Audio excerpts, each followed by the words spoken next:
Hello and welcome to this session where we will be discussing that is Expressionism. In this module, we shall look at the movement which is termed as Expressionism in the history of art and what were the reasons for it to begin, the influences that it took from the previous movements, artists. We shall also see the philosophies that inspired these artists and how Expressionism spread in other forms of art like poetry, architecture and so on. The work that you see here, The Scream, painted in 1893 by Edward Munch, is considered to be the most important work of Expressionism. In this work, you can feel not only the scream, but you can feel the fear that the person who is screaming is experiencing through the usage of lines and colors that the artist has made in the background. Also, the face of the person screaming is completely white with fear, and you are basically afraid of what he might be looking at, which is not visible directly in the work of art. Expressionism is one of the pioneering art movements which began in the 20th century and especially developed in Germany. It is known to begin with emphasis on the subjective expression and artistic individuality. Expressionism emerged simultaneously in various cities across Germany as a response to a widespread anxiety about humanity's increasing incongruous relationship with the world and lost feelings of faith and spirituality. In the real sense, Expressionism was not a movement like Cubism or Impressionism, where artists came together and worked with same concerns. It is rather a distress that was simultaneously felt by artists, writers, poets, architects, and emerged together in their own medium of expression. It would be an interesting practice to understand why this period is called as Expressionism. If all art is an expression in itself, what different did the artist really do to gain this nomenclature then? Although art is an expression, the artists have not expressed their individual concerns since all times in history. They have expressed beauty, universal emotions, through different narratives, stories, or many times actual historical events. Artists from modern periods like Impressionism, through their use of brush and colors, to their free will, have been painting their impressions of the world and how they saw the world. Expressionism, for the first time, painted the world as they felt it was. Most significantly, Expressionists showed the world that the abstractions could also be very expressive, and the narrative figurative style was not the only way in which one could paint. Free-spirited colors, forms which betrayed the subscribed notions of space and composition, came to be the new visual and laid the foundation for later abstract expressionists which emerged in the 1950s. In a partial way, it is a reaction against Impressionism and academic art. Expressionism was inspired most heavily by the symbolist currents in the late 19th century, like those from Vincent van Gogh, Edward Munch and James Ensor, which proved particularly influential for the artists working under this nomenclature. These encouraged the distortions of form and the deployment of strong colors to convey a variety of anxieties and the yearnings that were present in then Germany. How did Expressionism really begin? There could be a number of circumstances that brought about the advent of Expressionism. There were a number of artists from Impressionism and Post-Impressionism, philosophies that questioned human emotions against the rationality. The world in this particular time was in an explosive mode with great dissatisfaction at various levels. Let us have a look at the various reasons that led to Expressionism in detail. Expressionism derived from a number of philosophies that developed around the early 20th century. It is one of the movements in art history that has rather evolved more out of thinking than actual physical addressing of the particular pictorial problem. Thus, the art that we see in Expressionism begins to be distorted but still has the lineage of classical, Baroque, Impressionist and the Post-Impressionist to some extent. What demarcates them from these prior artists is their philosophy, their fear, their attraction to the idea of apocalypse, the search to source of pain and suffering which is highlighted in their subjects. The public could look at growing body of literature and folk art, non-European art, on many sorts of primitive art and the art of children and the insane, all familiarizing readers with the alternatives to classical idealism. Along with the art of past that represented pain, inducement also came from the world of suffering and abnormal sensibility in the books of authors like Dostoevsky, aggressive in manner, and the contents of the plays of Ibsen and Strindberg. And it came especially from the works of Friedrich Nietzsche. Nietzsche's hard, bright vision of the world without God and his negative philosophies. Fyodor Dostoevsky was a Russian novelist, a short story writer, journalist, and a philosopher. He wrote majorly on Christianity, its message of absolute love, forgiveness, explored through the realm of individual hardships and suffering, born with passionate love. In his works, he exploited the human psyche, troubled political and social and spiritual atmosphere of the 19th century Russia. His works and his ideas became very popular with the critical thinking groups as he represented the issues that would instigate in their dialogues with ease. Dostoevsky in his works like The Poor Folk written in 1846, Crime and Punishment written in 1866, The Idiot 1869, Demons 1872 and The Brothers Karamazov, which was written in 1880, showcased the life of people who struggled to survive and brought about not just narratives but the inner psychic reactions of his characters. His novels, Notes from Underground, is considered to be one of his first works of existentialist literature that talks about the pain that humans can endure and still exist in this world. Friedrich Nietzsche was the most influential of the philosophers of his times and attracted a great deal of youth with his idea saying God is dead. He put forth a rhetoric that he who was the creator should be the destroyer first and should shatter all values so that the new world would be born. The idea of end of the world, a great tragedy and apocalypse began developing from his philosophy, which would in turn bring about a more humane world. This idea was very attractive for the avant-garde artist who wanted to make a substantial shift in the way world was functioning. Also, Nietzsche's life too was full of suffering as he had severe myopia and had to cocoon himself indoors, leading a very lonely and subdued life. His philosophy was termed as negative since it spoke of the dark areas of the human mind, spoke of tragedies which would lead to betterment but through very tough times. All these ideas are seen to be reflected in the works of artists in Expressionism. This obviously led to idealizing of artists like Michelangelo, Van Gogh, Gauguin, who led a very miserable life and yet produced the greatest masterpieces of art. The latter two even went mad trying to kill themselves.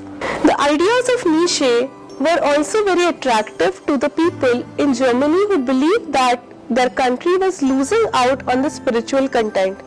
During the time of beginning of Christianity, where they believed that the Savior would be coming, he would be born amongst them and he would represent the God, and the pain that they were going through was basically because of the bad that they had done. The German philosophers and thinkers also began rebelieving in the idea of faith, that the pain that human beings were going through was because there was an apocalypse about to come. Also, the concept of pure expression developed pertaining to the new awakening towards primitivism and child art. A lot was written about the purity in art of the primitives, who were not bound by the social hypocrisy of the urbane. The same applied to the children. The children were very innocent and were unknown to the complexities of the grown-ups. The insane too here became heroes, as they suffered due to the idiosyncrasies of the society, and they were philosophically at their primal instincts, in pure psychic realm and thus closer to God. In many works of expressionists, we thus find representations of psychical dreams that the artist might be having, almost leading to insane imagery. The insane, as we have seen, are closer to God because God makes them lose all the logic which leads them to pain. An insane person, although might be going through pain but does not have the feeling of pain, since he has completely lost the touch of the feeling. The philosophies thus developed were obviously due to the social developments in Europe as well as Russia. The major reason for such philosophies to develop in Russia was the socialism which was being rampant and affecting the goodwill of people living in these areas. There was also a great awakening to see the art of the East as also the primitives. The fast urbanization in the cities of Britain, France and Germany had brought about a new realization of natural beauty and brought back the ideas of romanticism. The extensive capitalism led to a class distinction and severe competition between the industrialists, politicians and the countries. All these led to a severe social unrest, and only one who was earning well and capable could survive. The humanists thus began questioning the social structure which was no more accommodative for all strata of the society. This was the period just before the First World War, the unrest growing each day. The Russians, the Jew philosophers and the writers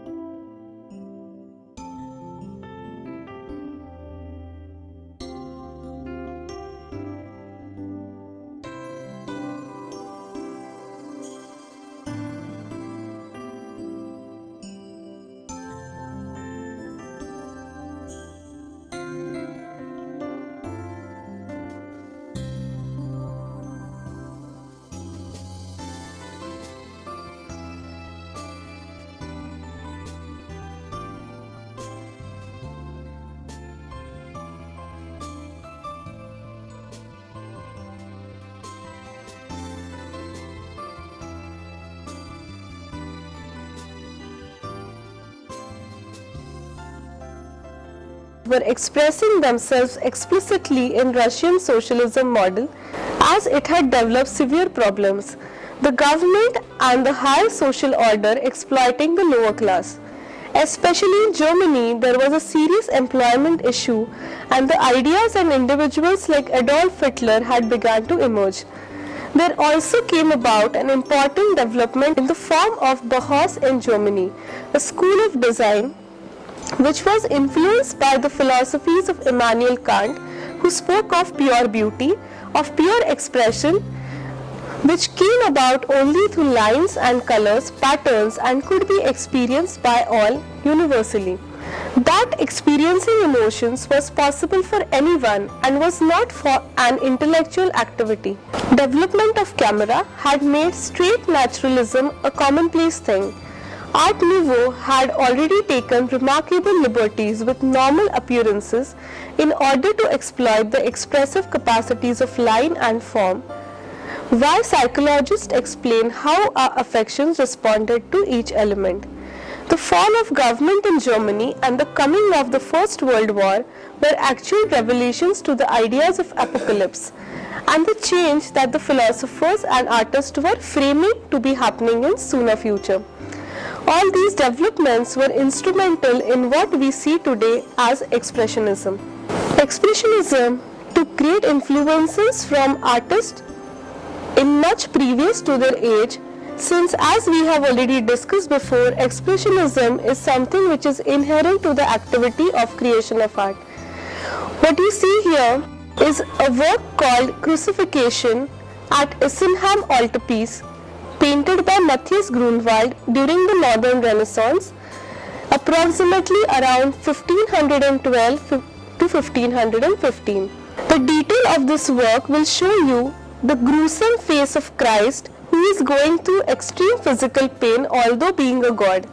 His lips are completely jarred and have turned white by severe pain and loss of blood. If you have a look at the detail of his feet, you can see the nail which has been jammed through his bones, and his legs and nerves have become completely lifeless.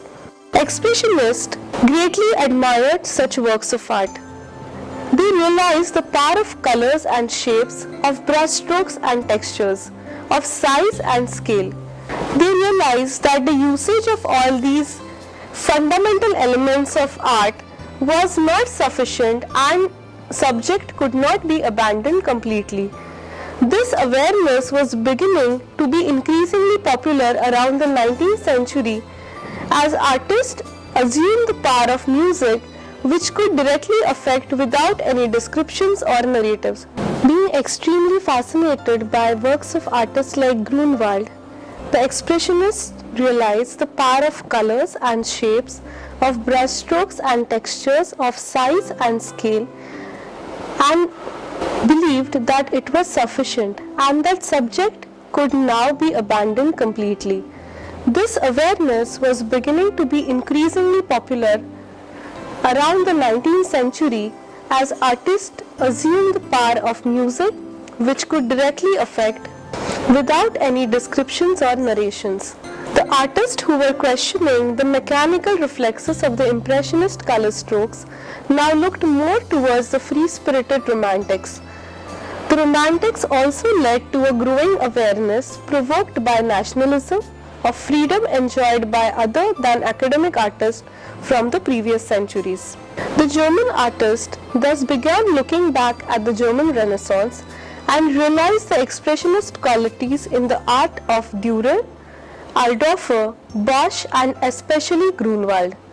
The art of these artists also had an apocalyptic anxiety in their works that appealed to the artists of this century due to their contemporary situations. Grunewald, the painter of extreme suffering of Christ at Isenham, inspired great admiration and direct imitation. The book published in Munich in 1918, The Expressionist Miniatures of the German Middle Ages, enhanced the period between 8th to 15th centuries as example to the modern expressionist. You can see in the work called as The Suffering Man, which is detail of the temptation of Saint Anthony, painted by Grunewald in 1515, where he has shown this person going through extreme physical pain, but ultimately to achieve divinity, to reach God. Pain or apocalypse thus was a medium to reach or to begin a new world and not really a tragedy. The artists were now looking into more of artists who defied classical idealism of the Italian Renaissance, artists who were not making art that was only meant to please, but rather art that was the reflection of certain personal or social elements. The Venetian tradition of dramatic lighting, rich colors, and personal, sometimes impassioned brushstrokes was to some extent expressionist. From derived painters like El Greco and Rembrandt, who were the most admired inspirations for the expressionist. Thus, even Michelangelo at some time inspired the expressionist, where his personal urgency led to vigor and distortion. Baroque art was majorly concerned with the audience reaction and the subjects, which were patron-oriented or church commissions. Another individual artist who greatly inspired the expressionist was Peter Paul Rubens. The openly emotional qualities of Rubens' art made him an ideal model for successors unwilling to adopt the cooler disciplines of classicism, and thus not long after his death, he had become a champion of modernism and self-reliance.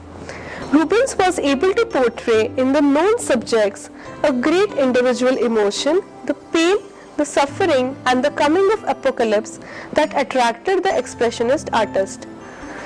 This can be seen evidently in the works like Head of Medusa, painted in 1617, and The Detail of Last Judgment, painted in 1620, where a very common Renaissance period subject or a very common subject of post-Renaissance has been painted very dramatically by Rubens.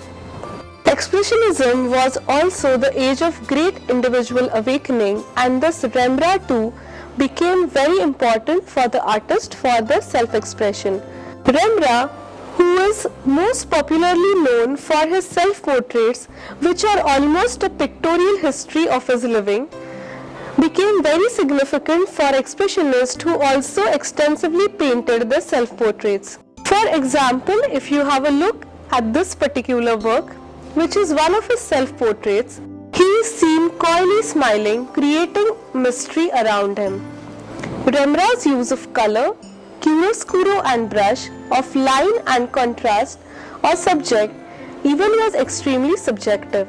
As his fame increased around 1800, knowledge of his career and life made artists to represent him as the original modern outsider, the genius rejected by the society because he worked largely against them.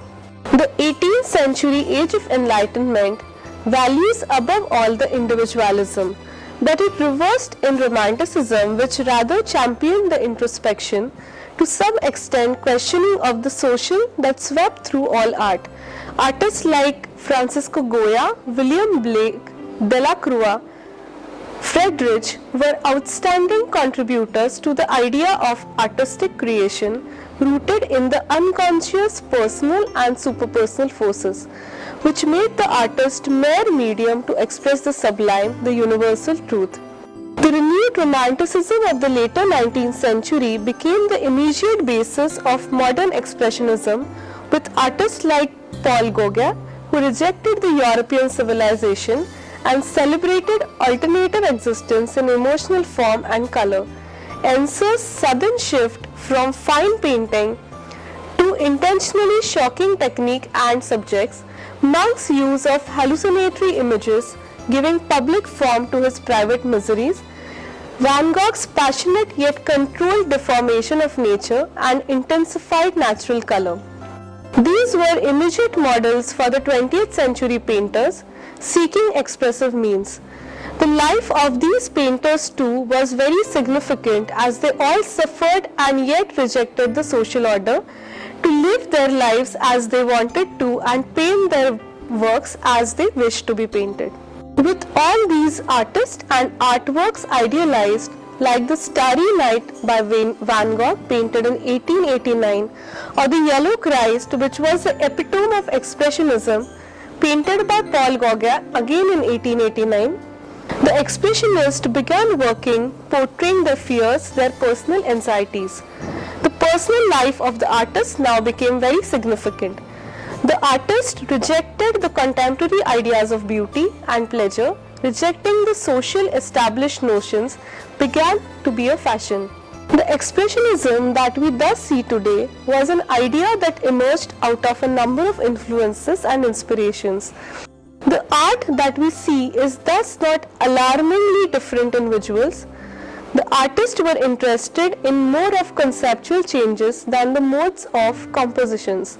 They concentrated less on the technique and more on the desired effect, which could be true to themselves than to the audience. This ism developed majorly in Germany and included artists like Munch, Nold, Kokoschka, Kirchner, Kandinsky, Mark, and many more. Expressionism can be said as the most psychologically liberating movement for the artist. But as mentioned before, all art is an expression, and thus expressionism never ceased to exist. Every period has its own set of expressionists.